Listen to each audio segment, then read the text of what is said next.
ఈరోజు అహ్మదాబాద్లో కాంగ్రెస్ పార్టీకి సంబంధించి సిడబ్ల్యూసి మీటింగ్, ఈరోజు ఏఐసిసి మీటింగ్, రేపు కార్యక్రమాలను చేపట్టింది కాంగ్రెస్ పార్టీ మన దేశంలో బలపడాల్సిన అవసరం ఉంది.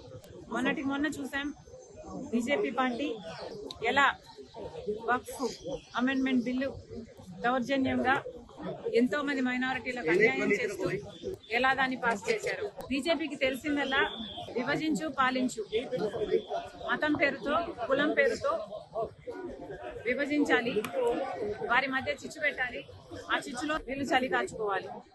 ఇదే బీజేపీ చేసిన రాజకీయం. ఇదే కాదు బీజేపీ మన దేశంలోని అన్ని వ్యవస్థలను, ఎలక్షన్ కమిషన్ తో సహా అన్ని వ్యవస్థలను స్వలాభం కోసం వాడుకుంటుంది. అదానీ లాంటి వాళ్లకు మేలు చేయడానికి దేశ సంపదని దోచిపెడుతుంది. ఈ పరిస్థితులన్నీ మారాలి అంటే కాంగ్రెస్ పార్టీ అధికారంలోకి రావాలి. కాంగ్రెస్ పార్టీ ఎంతో చరిత్ర ఉన్న పార్టీ, దేశానికి స్వతంత్రం తెచ్చిన పార్టీ, స్వతంత్ర భారతదేశానికి పునాదులు వేసిన పార్టీ.